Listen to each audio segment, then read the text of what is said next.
Assalamualaikum warahmatullahi wabarakatuh. Innal hamdalillah nahmaduhu wa nasta'inuhu wa nastahdihi wa nastaghfiruh. Wa na'udzu billahi min shururi anfusina wa min sayyiati a'malina.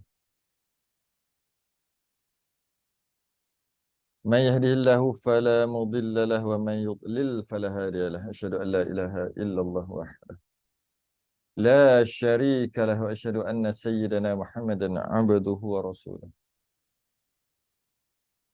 اللهم صل وسلم وبارك على سيدنا محمد الفاتح لما أغلق والخاتم لما سبق ناصر الحق بالحق والهدي إلى صراطك المستقيم صلى الله عليه وعلى آله وأصحابه حق قدره ومقداره العظيم اللهم نور بالكتاب بصري وأتلق بلسانه واشرح به صدري واستعمل به جسدي بحولك وقوتك فإنه لا حول ولا قوة إلا بك سبحانك لا علم لنا إلا ما علمتنا إنك أنت العليم الحكيم ولا حول ولا قوة إلا بالله العلي العظيم أما بعد Alhamdulillah kita rafa'kan kesyukuran pada malam ni kita sambung kitab Risalah Tauhid sambung kitab Risalah Tauhid muka surat 43 Rumi, muka surat 30 Jawi.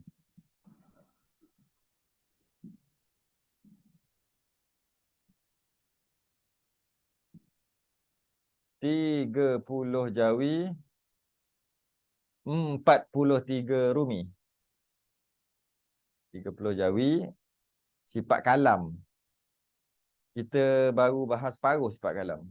Sifat kalam, sifat kalam Allah adalah yang paling susah sikit, tak banyak, susah sikit untuk difahami. Jadi oleh sebab tu berlaku macam-macam tentang sifat kalam ni. Perbahasan, pembahagian, ada kata 4, ada kata 2, pembahagian sifat kalam tu semua fardu kifayah, tu bukan fardu ain. Mungkin yang terbaik adalah bila perbincangan tentang sifat kalam ada berapa, jalanan, tarik, siapa, kita lebih baik tidak ambil bahagian. Sekadar kita dengar ajalah, tapi kita tak ambil bahagian dalam perbahasan tu. Sebab dia pertama, dia bukan fardu ain. Tak bimbang, takut nanti kita disibukkan dengan perkara yang tak perlu. Tapi bagi ahli ilmu memang elok ada orang bahas lah. Biar ada orang bahas, elok lah. Yang mana kita ni orang awam, awal-awal lagi dah salah faham dah tentang sifat kalam Allah. Awal-awal lagi dah salah faham. Kalam tu artinya berkata-kata. Bila sebut berkata-kata tu maksud bercakap. Awal-awal lagi dah gagal kat situ dah. Dari segi pemahaman. Kalam tu bukan maksud berkata-kata. Kalam tu bukan maksud berkata-kata yang kita faham berkata-kata. Maksud berkata-kata tu bukan maksud bercakap.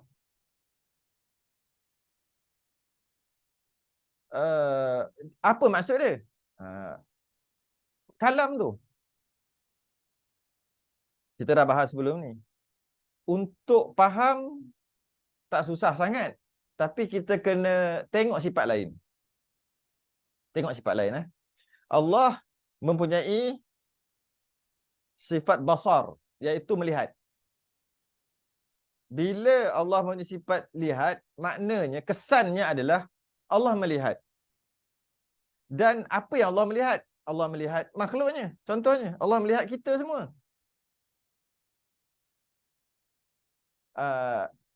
Macam tu juga Allah sama' mendengar.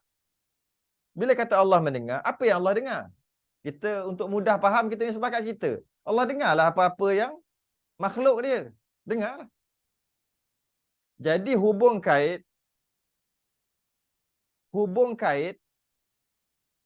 di antara sama Allah mendengar dengan kita makhluk adalah Allah mendengar kita.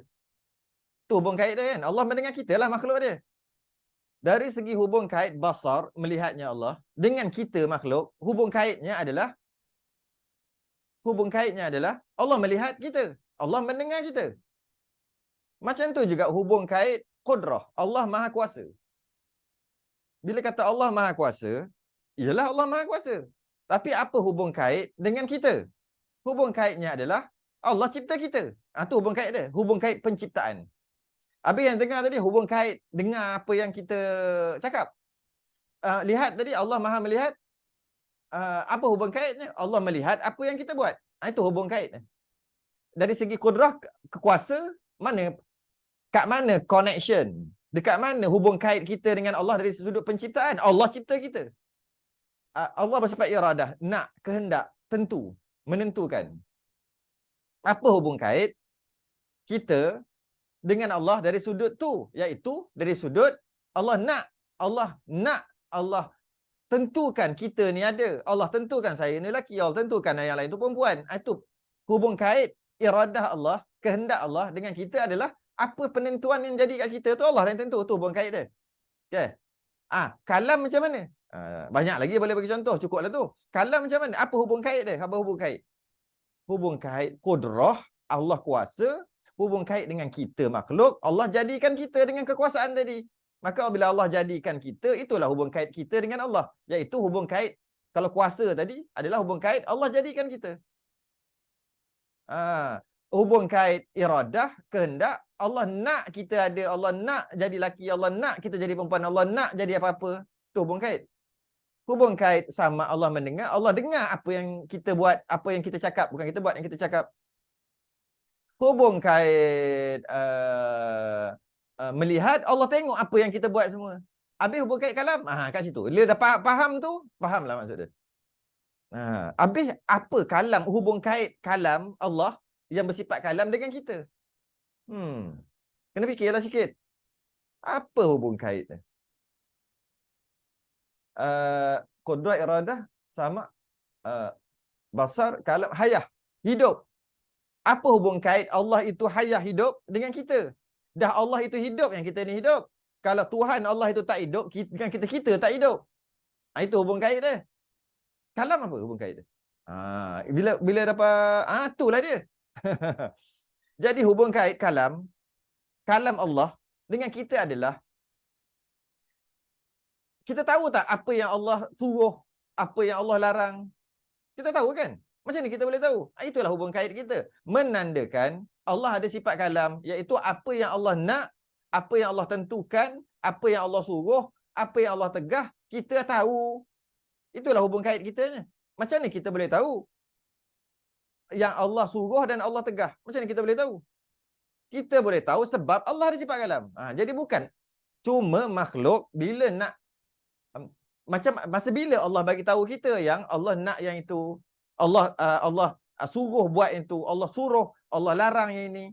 Masa bila Allah bagi tahu kita? Allah tak bagi tahu kita, Allah bagi tahu Rasul. Bila Allah bagi tahu Rasul, maka Rasul dapat maklumat itu.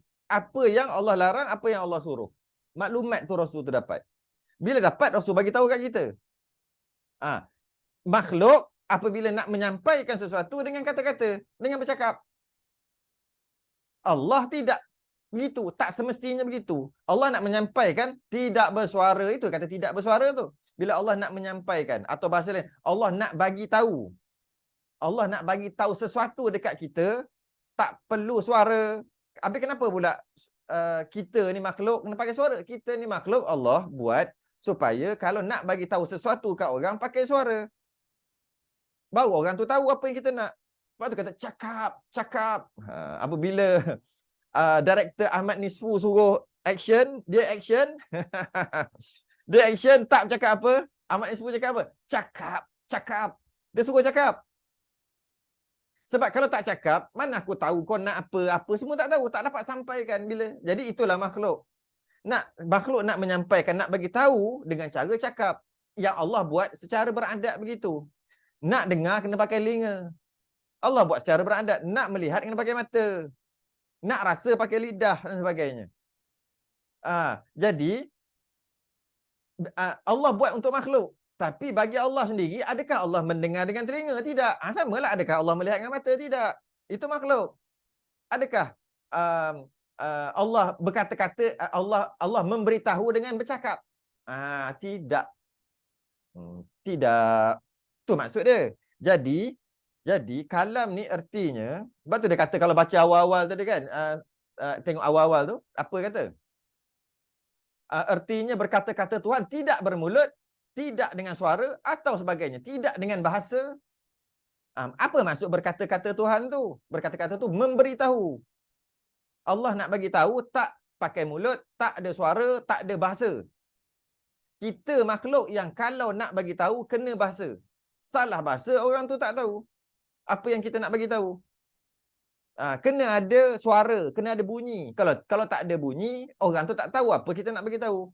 Itu makhluk. Allah tidak. Allah nak bagi tahu sesuatu, tak perlu suara, tak perlu, tidak dengan bersuara, tidak bermulut, tidak macam makhluk, tidak. Tahu aje. Macam mana? Yang kita panggil wahyu. Kita panggil wahyu. Itu kita dah bincang. Jadi maknanya apa sahaja yang Allah nak bagi tahu, Allah bagi tahu dengan sifat kalamnya. Pernah juga Allah bagi tahu dengan suara, iaitu Allah cipta suara itu pada perbahasan kita yang lepas, apabila Nabi Musa nak bercakap dengan Allah di Bukit Tur Sina. Maka mengikut Imam Maturidi, Imam Abu Mansur Al-Maturidi, dia kata Allah buat suara tu. Maka suara tu ada, maka Nabi Musa dengar. Bila Nabi Musa dengar, Nabi Musa tahulah apa yang Allah nak bagi tahu. Tapi Allah cipta suara. Kata Imam Abul Hasan Al-Asy'ari, tidak. Dengar, faham, dapat sampai maklumat, faham dengan cara suara dan berbahasa, itu adat sahaja. Allah boleh nak bagi faham tanpa suara. Tanpa suara. Maka kata Imam Abul Hasan Al-Asy'ari, Nabi Musa dapat tu direct dengan Allah. Bukan pakai suara. Habis yang Imam Abu Mansur Maturidi, dia kata suara yang Allah cipta. Maknanya Allah cipta suara tu. Suara tu makhluk lah. Maknanya Allah cipta. Itulah bezanya sikit yang kita dah bahas lepas ni. Jadi, jadi maksud kalam adalah istilah tauhid dia panggil dilalah, ataupun menunjukkan, memberitahu, menzahirkan, memerintah. Jadi apa yang berlaku, Allah perintah. Apa yang berlaku? Binatang, ayam kita mati. Ayam tu mati. Matinya ayam itu kerana penyakit, kerana perintah Allah kepada ayam itu suruh mati. Macam mana Allah menyampaikan perintahnya supaya ayam tu mati? Dengan sifat kalam. Tu sifat kalam. Itu adalah perintah, kadang-kadang pemberitahuan. Pagi tadi pukul 7 siang. Baru tadi pukul 6. Pukul 6 hingga pukul 7 tadi hujan. Hujan dekat Kuantan dengan panas lik-lik ni hujan. Siapa yang perintahkan hujan pukul 6? Allah yang perintahkan. Bila Allah perintahkan hujan pukul 6, Allah perintahkan apa? Sifat kalam lah. Tu. Jadi kalau kata Allah buat, siapa yang menurunkan hujan? Siapa yang buat hujan? Allah. Tapi itu sifat kudrah. Kudrah tu buat. Siapa yang nak hujan turun? Nak iradah. Maka iradah Allah lah. Allah yang bersifat iradah. Nak hujan turun pukul 6 tadi. Dekat Kuantan. Allah yang bersifat kudrah, kuasa. Buat hujan tu. Kuasa kan buat hujan tu. Allah yang bersifat kalam, memerintahkan. Dia sama je. Memerintahkan supaya hujan tu turun. Memerintahkan siapa? Memerintahkan malaikat Mikail untuk turunkan hujan. Nampak? Dia punya tu. Jadi kalam-kalam ni bukan cakap. Bukan berkata-kata tu maksud bercakap. Popek. Bukan. Maksudnya, itu yang kalau bahasa tauhid dia panggil, ta'aluk kalam adalah ta'aluk dilalah. Menunjukkan, memberitahu, menzahirkan, memerintah, memberi faham. Habis, ta'aluk iradah apa? Taksis. Menentukan.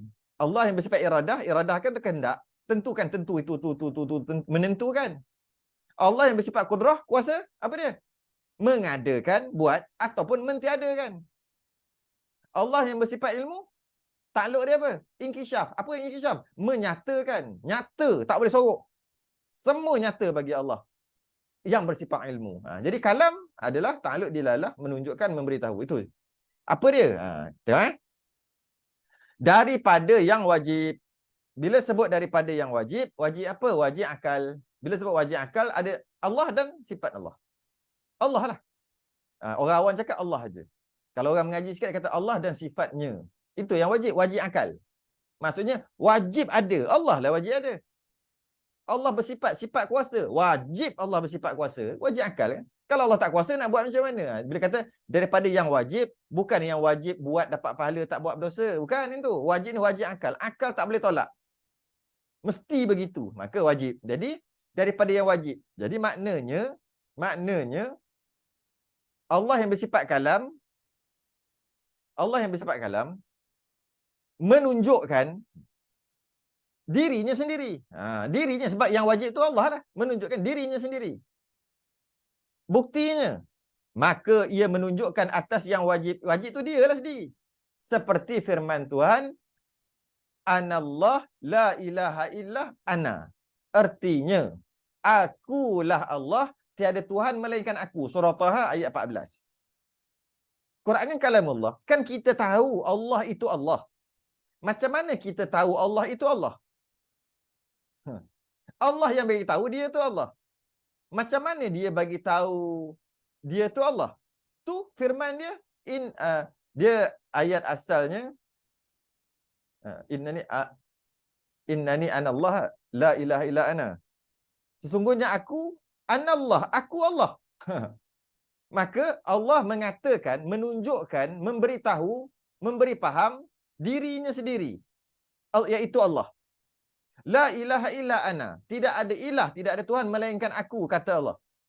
Jadi Allah menunjukkan apa tu? Allah menunjukkan dirinya. Dirinya wajib. Wajib apa? Wajib akal. Mesti ada. Kita harus akal. Ada boleh, tak ada pun boleh.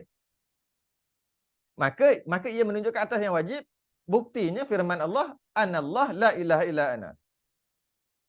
Akulah Allah, tidak ada Tuhan melainkan aku. Maka Allah menunjukkan, macam ni kita tahu. Sebab Allah bersifat kalam. Allah bagi tahu kat kita. Dengan cara wahyu yang diberi pada Nabi. Dengan cara Quran. Okey. Itu maksud, maka menunjukkan ia atas yang wajib. Wajib akal Bukan wajib adat ke, bukan wajib syarak, bukan wajib akal. Iaitu Allah dan sifatnya.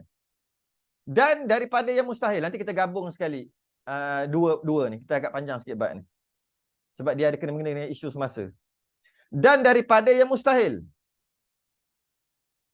Yang mustahil juga, Allah yang bersifat kalam tadi memberitahu. Beritahu apa? Beritahu yang mustahil. Beritahu, menyatakan yang mustahil.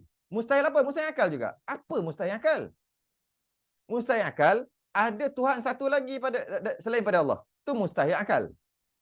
Tak masuk akal. Mustahil akal, ada Tuhan satu lagi. Ini kita dah bahas bab wujud lagi. Bab wujud pula. Kita bahas bab esa lagi. Esanya Allah. Tak boleh Tuhan ada dua. Nanti jadi musnah dan sebagainya. Kita dah bahas bab tu sebelum ni. Jadi, mustahilnya apa? Mustahil akal apa mustahil akal? Kita ada. Tak mustahil. Tak mustahil akal. Apa yang mustahil akal? Tuhan macam Allah ada satu lagi. Itu yang mustahil. Jadi Allah menyatakan bahawasanya perkara itu mustahil. Apa yang mustahil? Seperti firman. Innallaha thalithu thalathah. Artinya, kata orang Nasrani, bahawasanya Allah Ta'ala yang ketiga daripada tiga. Surah Al-Ma'idah ayat 73. Kan bahawasanya Allah Ta'ala yang 3 daripada 3. Tuhan tu 3 daripada 3. Kan itu mustahil. Maka Allah menyatakan, memberitahu ianya mustahil. Allah yang bersifat kalam memberitahu perkara mustahil. Apa yang Allah bagi tahu perkara mustahil? Allah bagi tahu perkara mustahil adalah Allah ada 3, Tuhan ada 3. Kan mustahil. Allah bagi tahu. Ayat penuhnya laqad kafaral ladzina qalu innallaha thalithu thalathah. Tu ayat penuh dia. Maka kafirlah. Laqad kafaral ladzi. Maka kafirlah orang yang qalu, yang mengatakan innallaha thalithu thalathah. Bahawasanya Allah itu 3 daripada 3 ataupun salah satu pada 3. Macam itulah, 3 daripada 3. Pening. Padahal wa ma min ilahin illa ilahun wahid. Tu ayat sambungan dia. Surah Maidah 73 tu. Padahal sekali-kali tidak ada Tuhan selain daripada Tuhan yang Esa. Apa pula kata 3? Maka itu adalah perkara mustahil. Dan Allah menerangkan, menunjukkan, memberitahu dengan sifat kalamnya bahawasanya Tuhan ada 3 tu mustahil. Itulah Allah menerangkan tentang kemustahilan tadi tu. Orang Nasrani, dia mempercayai konsep Trinity, dia panggil. Tuhan bapa, Tuhan ibu, Tuhan anak. 3 dalam 1, 1 dalam 3, 3 dalam 3, 3. Pening. Mereka mengatakan Tuhan tu, Tuhan dia macam masuk ke dalam Maryam. Tuhan itu panggil Roh Kudus, Ruhul Kudus. Masuk dalam Maryam. Lepas tu Maryam mengandung. Lepas tu dia keluar balik jadi Roh Kudus balik. Dia seumpama apa dia bagi ya? Seumpama mana yang dia air dia jadi wap. Jadi wap, lepas tu dia jadi air balik kan? Macam tu lah umpama. Air tu umpama Tuhan, kemudian dia jadi wap. Lepas tu banyak nanti dia jadi air balik. Begitulah. Tuhan, lepas tu dia masuk dalam Maryam, macam dia hilang lah, tak ada macam jadi air macam wap tadi. Kemudian lepas pada tu dah mengandung dah Maryam, jadi Tuhan balik. Jadi Rohul Kudus balik. Kita kata apa? Kita kata subhana rabbika rabbil izzati amma yasifun. Kita kena kata gitu. Maha suci Tuhan yang mempunyai izzah daripada apa yang mereka katakan. Kita kena kata gitu. Subhana rabbika rabbil izzati amma yasifun. Maha suci Tuhan. Kita sucikan Tuhan daripada Tuhan yang mempunyai izzah yang seperti apa yang mereka katakan. Lepas tu wassalamun alal mursalin, dan sejahtera dilimpahkan ke atas para rasul yang bagi tahu perkara yang benar. Walhamdulillahi rabbil alamin.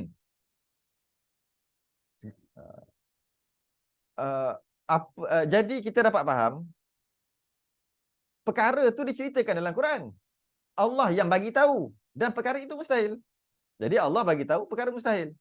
Jadi takluk kalam, takluk wajib, mustahil dan harus. Kita akan bincang. Cuma saya nak masuk sikit isu semasa sikit. Sebab kita ada kena-mengena. Kita tengok kat sini. Yang pertama, Allah yang kata dia Allah. Innani anallah. Aku Allah. La ilaha illa ana. Tidak ada Tuhan melainkan aku. Okey.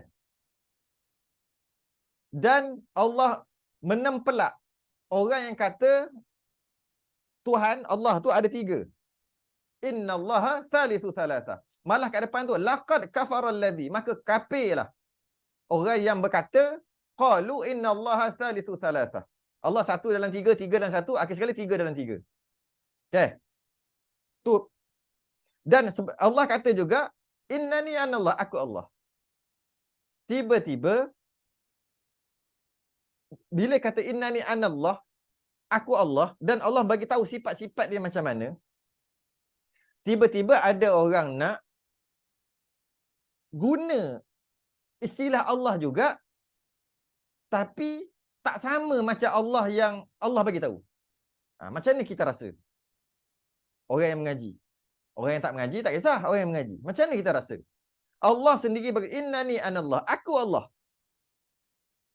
La ilaha illa ana, tidak ada Tuhan melainkan aku. Allah kata dia tu nama Allah. Dia je, yang lain tak ada. Nama tu khas. Dan menempelak orang yang kata 3 Tuhan. Tiba-tiba diorang nak pakai Allah ikut versi mereka sendiri. Sedangkan nama Allah tu nama Tuhan kita. Mari kita tengok sikit. Apabila orang Islam mengucapkan I love Jesus, saya sayang Jesus, dari segi prinsip tak ada masalah. Jika Jesus tu adalah Nabi Isa AS. Nabi Isa, makhluk Allah. Jika itu maksud Jesus, no problem, I love Jesus. Tapi bila orang kafir sebut I love Jesus, kita tiru dia. Apa maksud Jesus dia? Jesus dia tu orang Kristian, orang Nasrani, anak Tuhan. Jadi bila orang cakap I love Jesus, bermaksud aku sayang anak Tuhan. Kita sebut I love Jesus, maksud apa? Sebab Jesus tu bukan kita punya bahasa. Kita kata Jesus tu Nabi Isa. Jadi kalau kata dah Jesus tu dengan maksud Nabi Isa, aku sayang Nabi Isa, tak ada masalah. I love Jesus. Tapi adakah Jesus yang mereka kata tu Jesus yang kita faham? Tidak. Jadi kita tak bolehlah pakai I love Jesus. Bukan sebab Jesus tu. Sebab maksud Jesus kita Nabi Isa, maksud Jesus dia anak Tuhan. Malah Jesus tu bukan kita punya nama pun. Tiba-tiba kita nak pakai perkataan dia, kalimah dia, dan maksud konon-konon kita sendiri, hakikatnya maksud Jesus tu bukan tu. Adalah anak Tuhan. Sebab tu tak boleh pakai. Atas prinsip ni lah kita bantah. Sebab bila kita kata I love Jesus, maksud lain. Bila dia kata kau tengok, orang Islam cakap I love Jesus. Tengok Ustaz cakap I love Jesus. Kami cakap I love Jesus. Kau tengok Jesus. Tapi maksud dia anak Tuhan. Maksud kita Nabi Isa. Dan ayat Jesus tu dia orang punya. Sebab tu atas prinsip tu tak boleh. Sebab dia mempunyai maksud yang berbeza walaupun perkataannya sama. Maka dia mengelirukan. Jadi tidak boleh kita menggunakan perkataan khas orang kafir atau orang kafir guna perkataan khas orang Islam. Tak boleh. Perkataan tu khas untuk orang kafir kita guna. Tak boleh. Perkataan tu khas untuk orang Islam. Orang kafir guna. Tak boleh. Sebab walaupun perkataan itu sama, kita sebut sama, tapi maksudnya berbeza. Maksud tu berbeza walaupun perkataan tu sama. I'tiqad berbeza walaupun perkataan disebut tu sama. Lebih-lebih lagi, kalau kata bab Jesus tadi, Jesus maksud kita Nabi Isa yang akan turun nanti, sekarang diangkat ke langit. Jesus dia yang duduk kat tiang salib. Jadi bila kata I love Jesus, Jesus mana satu? Pertama tu nama dia, kita sibuk nak pakai kenapa? Dah lah tak apalah nak pakai. Macam mana orang putih pelat. Isa jadi Jesus. Isa, Jesus. Macam mana? Pakailah, tak kisahlah. Tapi maksud dia, Jesus adalah yang ada di tiang salib. Kita maksud Nabi Isa yang bukan di tiang salib, yang ada dekat langit sekarang. Yang akan turun nanti. Bila kita I love mana siapa? Jesus mana satu? Sebab tu tak boleh pakai. Tak boleh pakai. Kita tak boleh pakai kata khas mereka, mereka pun tak boleh pakai. Jika perkataan itu sama.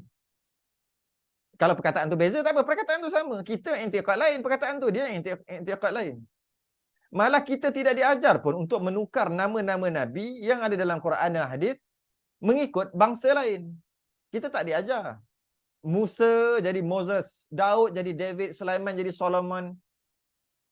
Kita tak diajar untuk tukar. Itu dia orang nama. Sebab bila dia kata Solomon, bila dia kata David dia Bukan Daud kita. Memang dia dakwa gitu. Tapi David dia kahwin 100 orang. Apa ambil bini orang yang ke-100. Tu domnya David. Daud kita tidak. Nabi Daud kita.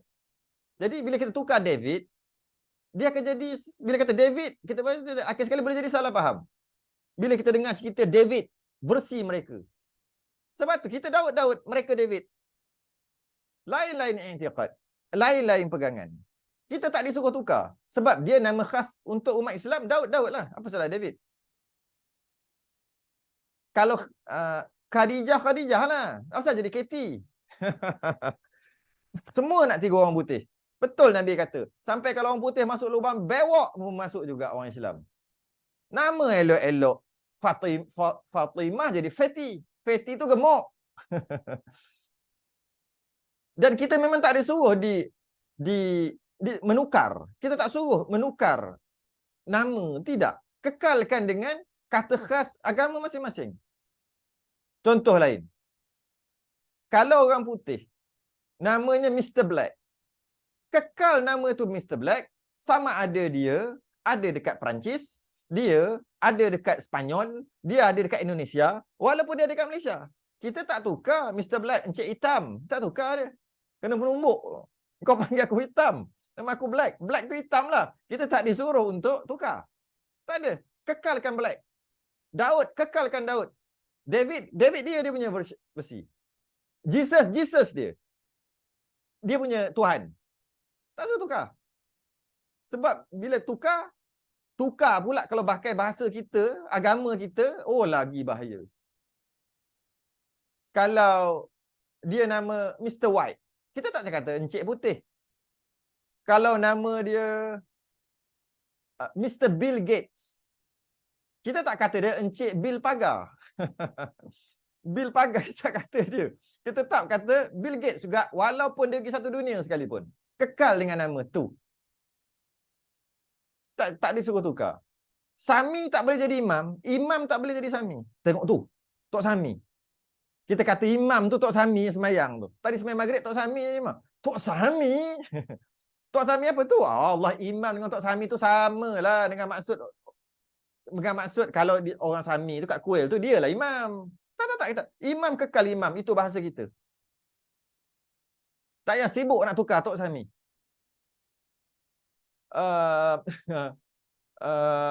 Kalaulah mayat bagi orang Islam kita panggil mayat. Mayat tu bukan orang Islam. Mayat tu umum.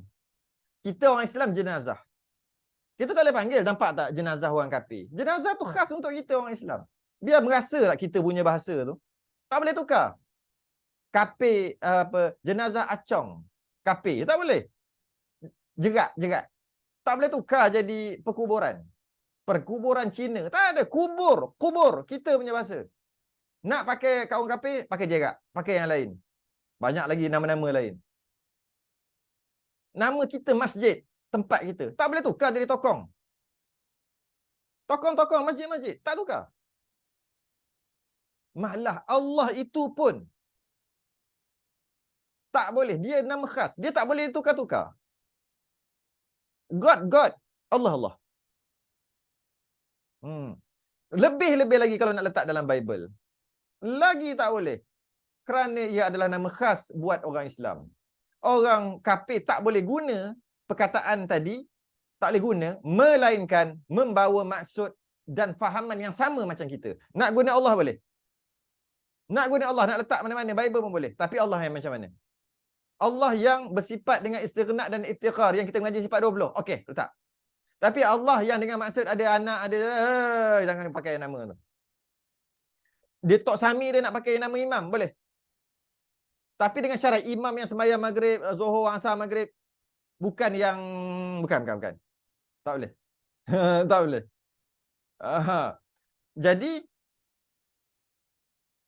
sebut tak apa lagi, oh my God tu. Kita lebih khususkan kepada penggunaan istilah kita, istilah Islam, orang lain guna, orang kafir guna. Kita di situ. Kita fokus di situ. Asalnya umat Islam punya, tapi orang kafir nak pakai. Kita fokus kat situ. Dan sepatutnya yang kedua, bahasa dia ataupun istilah dia pun kita tak perlu pakai, tapi kita tak fokus kat situ. Sebab kalau kita pakai pun tak ada masalah jika tak larilah dengan kita punya ni sempadan kita. Kalau oh my God, God secara umum Tuhan. Yang terbaiknya Allah lah. Bukan God, tapi bila sebut God tak berlawanan dengan ketuhanan tadi. Okey, boleh. Jadi fokus kita kat orang kafir guna perkataan Islam. Dan orang Islam pun tak perlu guna perkataan orang kafir. Tapi kalau orang Islam guna perkataan orang kafir, tak semestinya salah. Jika tak bercanggah, okey, pakailah. Macam God tak bercanggah. Cuma ada ulama kata God pun tak boleh pakai. Tapi dia bukan muktamad lah ni. Sebab dia kata dalam God ni, kalau orang bahasa lah, ni jenis-jenis ahli bahasa lah, kita tak kerti sangat. Dia kata God, satu lagi ada goddess. Kalau dikaji zaman Greek apa semua, goddess tu Tuhan perempuan. God Tuhan lelaki. Pula dah. Kalau macam tu tak boleh. Kalau God dengan maksud itu. Kalau God dengan maksud secara umum Tuhan, boleh pakai. Tapi yang terbaik pakai Allah lah. Macam tu lah. Jadi kita fokus bukan dekat kita guna perkataan orang kafir. Fokus kita dekat orang kafir guna perkataan kita. Kita guna perkataan orang kafir boleh jika tak bercanggah dengan akidah. Itulah. Itu sikit. Jadi mereka dah ada nama khas mereka. Ada nama apa? Haleluya. Haleluya. Yang diorang duk sebut tu lah.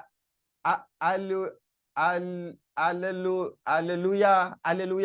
Macam-macam lah. Yahweh.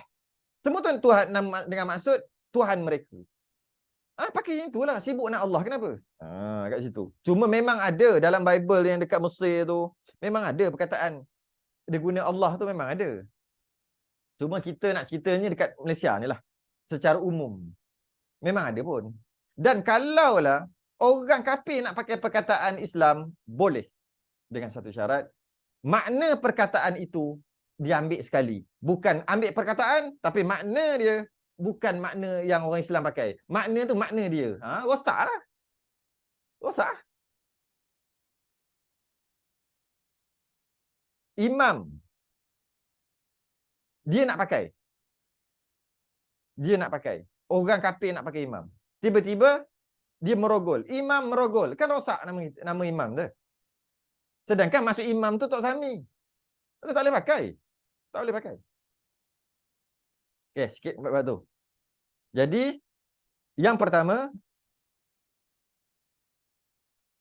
Allah yang bersifat kalam menunjukkan dia atas yang wajib, iaitu dirinya sendiri, iaitu dirinya innani anallah, dan menunjukkan juga sifat perkara yang mustahil, seperti innallaha thalithu thalathah. Perkara tu mustahil. Mustahil ada.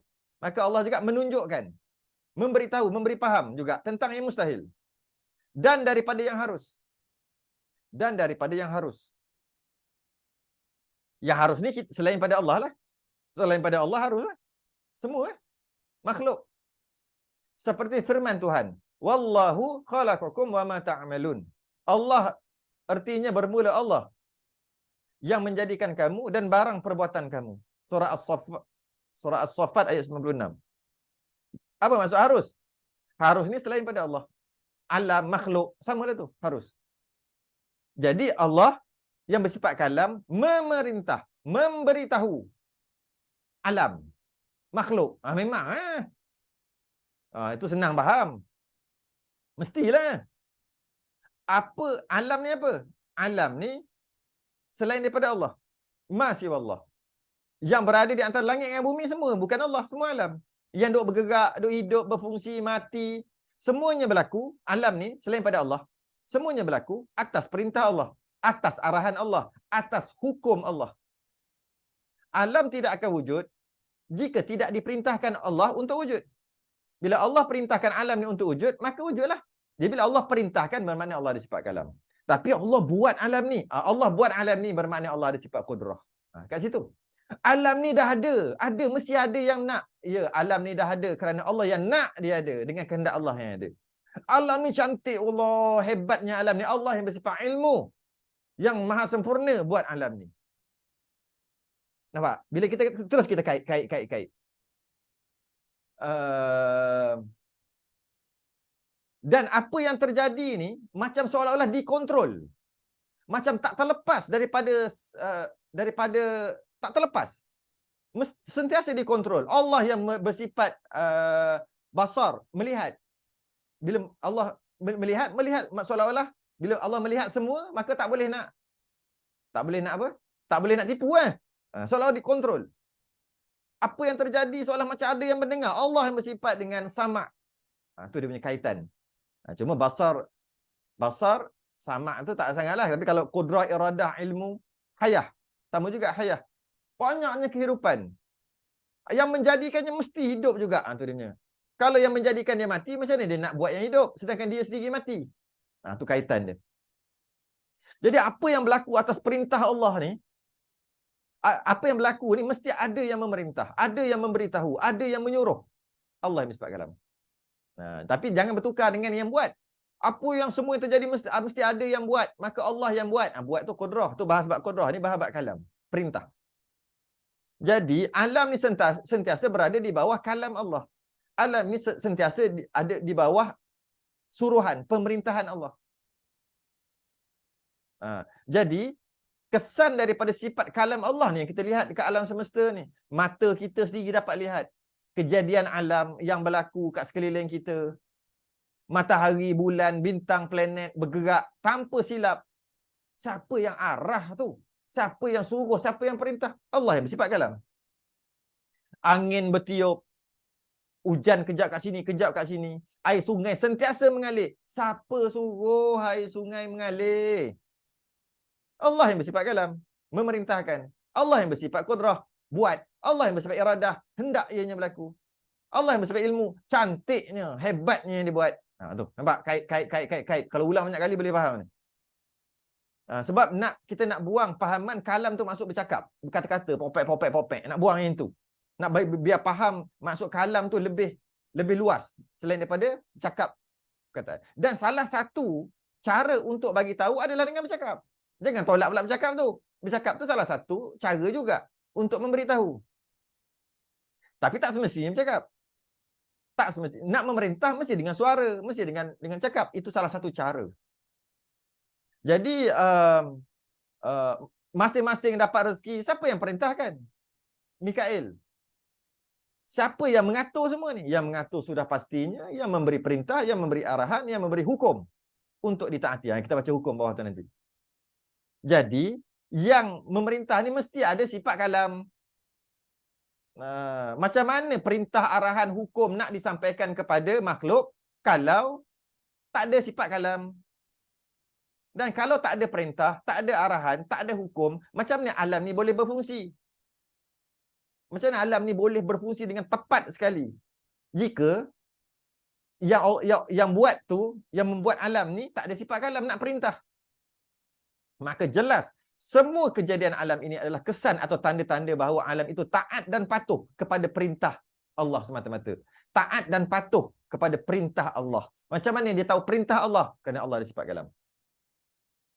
Adakah perlu Allah bagi tahu dengan suara? Tidak, itu makhluk. Tapi apabila terjadi dengan perintah, maka itulah menandakan Allah ada sifat kalam. Saya biasa bagi contoh, kita nak bagi tahu kita marah, "Woi, aku bengang ni." Boleh beritahu kita marah kat dia. Itu makhluk mesti pakai suara untuk bagi faham. Tapi sebenarnya kadang-kadang tak pakai suara pun boleh bagi faham. Dia tengok kita, kita tunjuk penumbuk ni. Tak bunyi suara pun dia dapat faham kita marah kat dia. Jadi maknanya untuk memberi faham, untuk memberi arahan, tak semestinya dengan suara. Cuma suara tu secara beradat. Kita tengok lampu isyarat merah, kita tahu arahan berhenti, sedangkan tak ada suara suruh stop. Tapi kita berhenti. Itu sedikit yang Allah bagi pada makhluk, bahawasanya kalau tanpa perkataan, tanpa suara sekalipun boleh tahu arahan itu.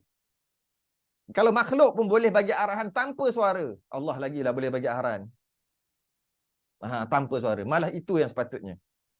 Maka kalam Allah itu satu sifat je. Kalam Allah satu je. Habis tu Allah suruh tu, Banyak tu. Sifat kalam Allah satu aja, sifat melihat semua satu-satu aja. Kalau Allah ada dua sifat, maka lemahlah. Kenapa pula lemah? Kerana kalau ada dua, sebab tak cukup satu jadi dua. Maka lemahlah Allah kerana ada dua sifat. Jadi sifat kalam ada satu aja. Tiada berbilang. Tetapi ia berbagai-bagai. Habis yang banyak tu? Berbagai-bagai apabila dipandang dari segi perkara yang dikatakan.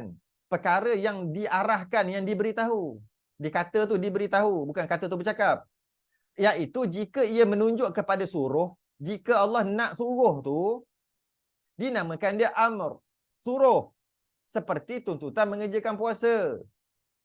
Jadi mana kita tahu puasa tu wajib? Allah suruh. Mana tahu Allah suruh? Allah disifat kalam, Allah suruh. Allah mau terima wahyu ke? Tak terima wahyu. Nabi yang bagi tahu, Nabi yang terima wahyu. Macam mana Nabi boleh tahu yang Allah suruh puasa? Macam mana Nabi boleh tahu yang Allah suruh puasa? Macam Nabi beritahu? Kerana Allah bagi tahu, Allah yang menyampaikan, Allah yang bersifat kalam menyampaikan. Memberi arahan melalui Jibril. Kalau pakai Jibril, kadang-kadang direct, kadang-kadang mimpi. Jadi suruh dinamakan suruh seperti tuntutan mengerjakan puasa. Jika ia Allah menunjuk kepada tegahan, Allah tegah larang atau larangan, dinamakan nahyu, yakni tegahan, seperti tegahan main judi. Mana kita tahu main judi ni Allah tak bagi, Allah larang. Allah ada sifat kalam lah kita tahu. Caranya pakai wahyu Quran dan sebagainya. Maka kita tahulah itu larangan. Bermakna Allah ada sifat kalam. Sebab kita dapat tahu, mestilah Allah yang bagi tahu. Dan jika menunjuk kepada berita dinamakan khabar. Kadang-kadang dalam Quran kadang-kadang ada cerita kan. Namanya khabar. Cerita seperti riwayat Firaun perbuat begini. Dalam Quran ada cerita tentang Firaun. Kita tahu cerita Firaun. Macam mana kita boleh tahu cerita Firaun? Kerana Allah yang bagi tahu. Allah yang bersifat kalam yang boleh bagi tahu. Kalau Allah tak ada sifat kalam, bisu tu bukan maksud tak boleh bercakap. Maksud tak boleh bagi tahu. Bukmun. Tak boleh bagi tahu. Kalau Allah tak boleh bagi tahu. Bila Allah tak boleh bagi tahu, macam mana kita tahu cerita tentang Firaun? Mana Allah bagi tahulah. Allah yang ada sifat kalam. Cara bagi tahunya dengan turunnya wahyu, Quran dan sebagainya. Jika menunjuk kepada janji baik dinamakan wa'ad. Seperti orang yang taat dapat balasan syurga. Mana kita tahu kalau kita buat baik dapat syurga? Allah bagi tahulah. Oh, Allah bagi tahu. Maknanya Allah ada sifat kalam. Kalau Allah tak ada sifat kalam, macam mana kita boleh tahu? Tu. Dan jika menunjuk kepada urutan dinamakan wa'ud, janji balasan seksa, seperti orang yang mendahaka itu dibalas dengan azab. Mana kita tahu kalau buat dosa menderhaka pada Allah akan diazab dalam neraka? Mana kita tahu? Allah yang bagi tahu. Sebab tu kita boleh tahu. Sebab Allah ada sifat kalam. Allah bagi tahu kita. Tapi kalau kita perhatikan, kalam Allah tak serupa macam kalam makhluk. Memanglah. Kalam makhluk ada suara, ada apa. Tapi bila kita tengok Al-Quran, dia bahasa Arab. Sedangkan kita sebut dah kalam Allah tidak berbahasa, tidak tersusun, tidak semua. Tidak bersuara. Tapi Al-Quran tu kalamullah. Kata-kata Allah lah, kalam Allah. Yang ianya tersusun ada bahasa Arab lagi. Dan ada maksud lagi. Sebenarnya, Al-Quran yang berhuruf yang dibaca tadi tu, yang kita baca tu, yang ada surah-surah, ada ayat-ayat, itu adalah bukan qadim, bukan baharu. Bukan. Ayat-ayat tu bukan. Tapi makna tu yang kalamullah. Makna yang kita faham daripada baca Quran. Makna tu. Ayat Quran tu yang qadim. Makna ayat Quran tu. Tapi bahasa, tulisan itu semua baharu. Makna bila baharu, itu bukan, itu adalah baharu. Makhluk lah. Makhluk. Baharu. Tapi makna tu. Sebab kan, kalam kan memberitahu, mengarahkan. Bila kita baca, kita faham, itu. Itu yang Allah nak bagi tahu. Habis bahasa ayat Quran tu yang bersuara kita nak baca tu kan kalamullah juga. Kalamun qadimul la yumallu sama'uhu. Sebelum Ustaz Hasan Azharia muqaddam dulu. Kala dia nyanyi awal-awal tu. Kalamun qadim. Kalam yang qadim. La yumallu, tak boring. Sama'uhu, dengar. Lepas tu dia pun baca Quran. Itu kalamullah. Itu dari segi bahasa je. Yang maksud kalamullah adalah yang maksud tu. Maksud makna ayat tu. Tapi yang dibaca itu adalah baharu. Yang dibaca tu makhluk.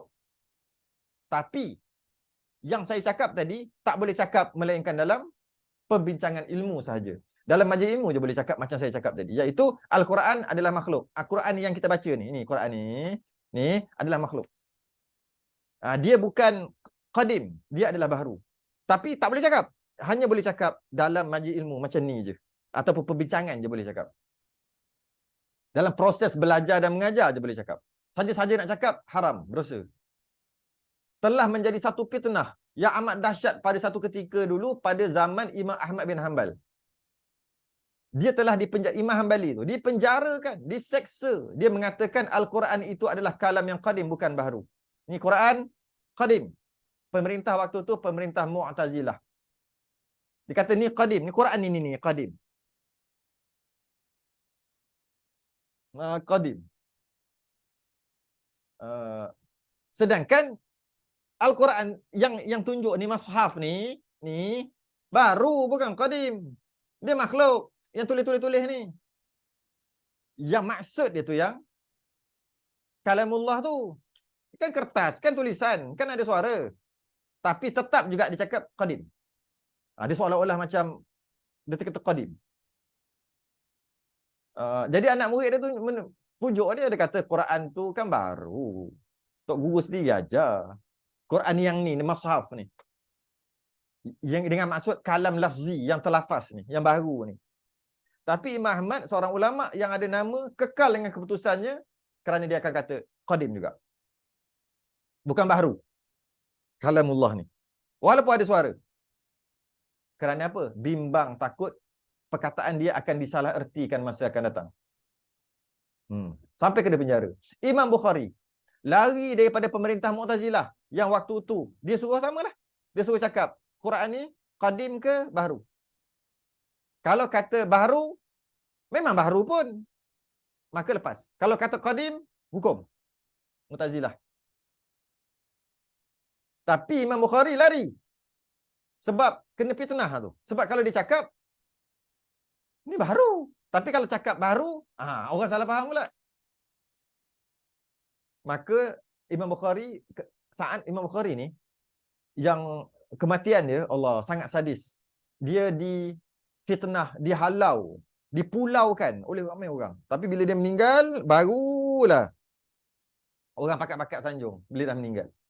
Dan ketika hujung hayat dia, antaranya bila pemerintah Mu'tazilah ni lah, suruh ni, dia pun doa, ya Allah, dia kata, ambillah aku dalam keadaan tak kena fitnah ni. Maka lepas 4 hari lepas pada tu Imam Bukhari meninggal. Di awal Khalifah Islamiah, Khalifah Islam tapi Mu'tazilah. Ada 3 khalifah berfahaman Mu'tazilah. Yang pertama Khalifah Ma'mun. Dia yang penjarakan Imam Hanbali, Imam Ahmad. Kemudian dia meninggal, ganti anak dia Al-Mu'tasim, Mu'tazilah juga. Kemudian dia meninggal, ganti lagi Watsik, nama Watsik, Mu'tazilah juga. Jadi Imam Ahmad tak lepas lah menjaga.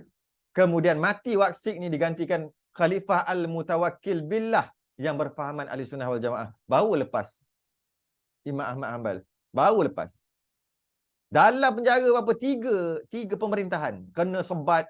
Sampai sekali itu sebat sampai nak tertanggal dia punya seluar. Kena sebat. Sampaikan dia doa supaya tutup aib dia. Maka tak jatuhlah dia punya tu. Soalannya, kenapa? Katakan je lah macam Imam Syafi'i. Imam Syafi'i ada juga. Dia kata apa? Zabur, Taurat, Injil, Al-Quran. Keempat-empat ini adalah baharu. Maka lepaslah dia. Rupanya 4 tu 4 jari dia, bukan masuk Quran. Dia sebut 4 ni jari. Tapi Imam Ahmad tidak. Imam Ahmad tetap dia kata qadim, qadim, qadim, qadim. Hakikatnya baharu, bukan qadim. Kan kertas ni makhluk. Jadi kenapa sampai Imam Ahmad sanggup kena gitu, sampai Imam Bukhari, kenapa? Cakap ajalah. Antara sebabnya kerana haram mengatakan Al-Quran tu baharu. Kena kata Al-Quran tu kalamullah kerana dia adalah kalam muradif, dia panggil. Kalam muradif ni maksud sama, lafaz berbeza. Ataupun dia panggil kalam mushtarak, double meaning. Sebut kalamullah. Bila sebut kalamullah, pertama boleh jadi mashaf ataupun itulah buku Quran. Maka ianya baharu. Barulah Quran ni baru berapa lama kertas-kertas ni buat tulisan-tulisan suara-suara baru. Tapi kalamullah juga mempunyai makna kalam Allah yang qadim. Sifat kalam Allah. Sifat kalam Allah. Jadi kalau kata kalamullah mana satu? Ada kalam muradif, mushtarak. Iaitu dia ada double meaning. Sebab tu bahaya. Macam tu juga Al-Quran. Kalau kata Al-Quran, ambil Quran tu. Quran dengan maksud buku tu. Baru. Tapi kalau Quran dengan maksud kalam Allah, qadim. Jadi double meaning. Jadi, Imam Ahmad yang terkenal, dipenjarakan. Sanggup dipenjarakan. Berpuluh tahun. Kerana tak nak kata Quran Mashaf itu adalah baharu. Sedang hakikatnya memang baharu. Kerana takut orang salah faham. Takut orang salah faham. Jadi maknanya ada kadang-kadang perkara itu benar tapi tak boleh cakap. Contohnya ini Quran ni adalah baharu. Baharu. Bukan kalamullah. Kalamullah baca tu, pemahaman tu. Tapi tak boleh cakap. Kena kata kalamullah juga. Hakikatnya bukan. Hakikatnya dia adalah baharu. Tapi tak boleh cakap. Cakap dosa. Cuma boleh ketika belajar je boleh cakap. Ada ke hukum macam tu? Ianya benar, tapi tak boleh cakap. Apa? Qulil haq walau kana murran. Katalah benar walaupun pahit, kan? Oh, benar, katalah benar. Tak. Tak semua. Kadang-kadang perkara benar pun tak boleh cakap. Contohnya, bila ada orang mengumpat. Dia mengumpat. Kita dengar, kita, oh, dia mengumpat. Kemudian orang yang diumpat tu datang. Tadi dia buat cakap apa kat aku? Dia cakap apa tadi kat aku? Tak ada apa-apa. Padahal dia mengumpat. Tak boleh cakap. Walaupun benar yang benarnya memang dia orang ni mengumpat. Bila orang tu tanya, kita kena kata tak ada, dia tak mengumpat, dia tak cakap, tak tahu, tak ada apa-apa. Kan menipu tu. Walaupun dia benar, tak boleh cakap. Ada je. Haram kata walaupun ianya benar. Haram. Seorang tu telah berzina dengan perempuan. Seorang lelaki berzina dengan perempuan. Kemudian perempuan tu kahwin. Berzina, lepas tu perempuan tu selama berapa lama perempuan tu kahwin. Haram bagi tahu dekat lelaki dia. Walaupun perkara itu perkara benar. Bila suami dia datang tanya, tak ada, tak pernah berzina. Aku tak pernah berzina pun dengan lelaki kau, dengan isteri kau baik ya. Asal pula kau tuduh macam tu, jangan tak boleh ngaku. Walaupun benar tak boleh cakap. Benar pun tak boleh cakap. Perkara yang buruk, perkara yang baik dan buruk semua daripada Allah. Tapi tak boleh cakap. Tak boleh cakap bahawasanya jadi maksiat tu kerana Allah takdirkan, tak boleh. Hakikatnya memang Allah yang takdirkan. Kalau tidak, siapa takdirkan? Tapi tak boleh cakap. Walaupun benar. Malah kalau kitab kita tengok hari tu, nak kata Allah cipta babi pun tak boleh. Allah yang mencipta tai babi. Tak boleh, haram. Kenapa pula haram? Bukan Allah cipta ke? Memanglah Allah cipta. Allah lah cipta babi tu, makhluk Allah kan? Tapi tak boleh cakap. Kadang-kadang, walaupun perkara itu benar, tak boleh cakap. Tidak beradab. Begitulah juga bab Quran tadi. Dia baru tapi tak boleh cakap. Maka, habislah. Dalam akal kita, jika Allah tidak mempunyai sifat kalam, niscaya Allah bisu.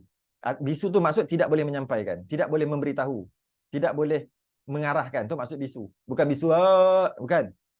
Jika Allah tidak mempunyai sifat kalam, niscaya Allah bisu. Jika Allah bisu, niscaya Allah bersifat dengan kekurangan.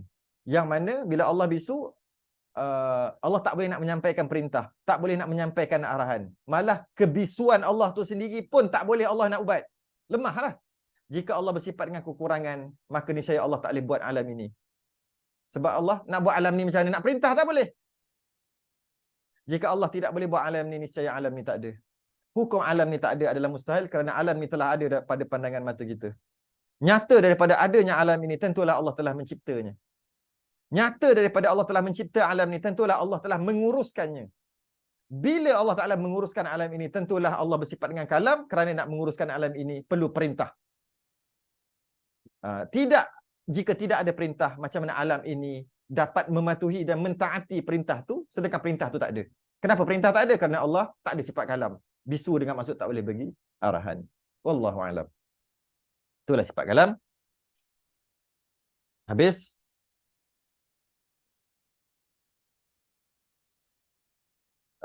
Kita sambung kaunuhu qadiran, yang mana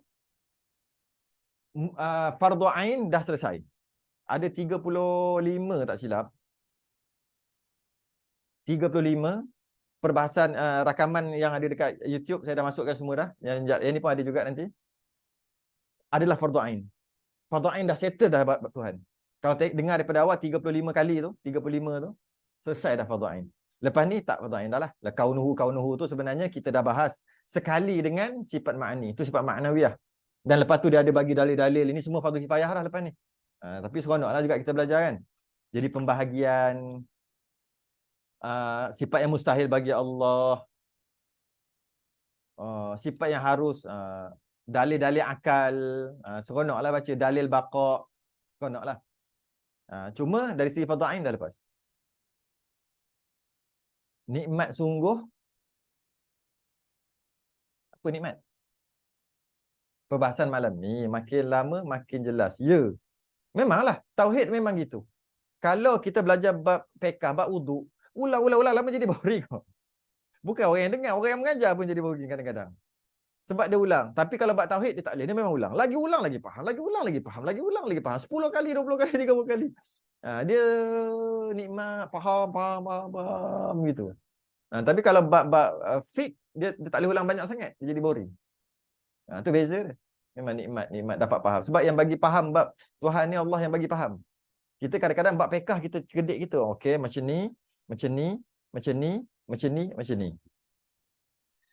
Itu dari segi fiqh, sebab kita rasa diri kita yang hebat. Tapi bab ketuhanan kita tak boleh fikir. Kadang-kadang Allah bagi faham, Allah sedar. Dia macam memang jelas-jelas nampak Allah yang bagi faham. Fiqh pun Allah bagi faham. Cuma oleh kerana cerdik kita rasa kita yang faham sendiri. Fiqh ni. Tapi kat tauhid tak. Tauhid tak. Tauhid kalau terang-terang tak faham, kita pup faham. Ini Allah bagi ni macam tu. Ini Allah bagi. Macam tu. Macam orang kerja kan. Orang kerja yang terima gaji tiap-tiap bulan, dia tak rasa, bukanlah memang Allah bagi, tapi tak boleh nak dapat satu perasaan rasa yang Allah bagi rezeki. Sebab tiap-tiap bulan bos yang bagi, kerajaan syarikat yang bagi. Tapi orang meniaga dia rasa lain. Tunggu kat tepi jalan, pop orang datang, terasa macam Allah hantar rezeki. Tapi sedangkan sama je, meniaga ke, kerja makan gaji ke, Allah bagi dua-dua. Allah bagi dua-dua. Cuma rasa tu apabila meniaga lagi rasa. Tak ada orang datang. Habislah hari ni, tak balik modal hari ni, tak balik modal hari ni, tak balik modal hari ni. Nak tutup, pop ada orang sapu bersih. Huish. Nah, kan rasa lain tak? Oi, ni Allah, dia lain. Tapi kalau makan gaji dah tahu dah, 30 hari bulan, cantik. 26, cantik. Masuk. Tak terasa lah. Tapi Allah bagi juga. Samalah. Bab fiqh, kita fikir, kita faham dan kita terlupa Allah bagi faham. Sedangkan memang Allah bagi faham. Kita rasa kita. Tapi bab tauhid tidak. Kita fikir kerana tak boleh pergi. Tiba-tiba pup faham. Allah. Masa tu masa tu. Bestnya nikmatnya. Gitulah. Apa dilalah menunjukkan, memerintahkan, memberitahu, memberi faham. Tu maksud dilalah. Dilalah ni sebenarnya dalil. Itu dilalah. Menunjukkan, memberitahu, menyampaikan, mengarahkan, memberi faham. Tu dilalah. Okey? Siapa? Oh, Ika. Okey? InsyaAllah kita sambung akan datang. Tangguh dulu. Kita sudah dengan tasbih kafarah dan suratul subhanakallahumma hamdika. Ustaz.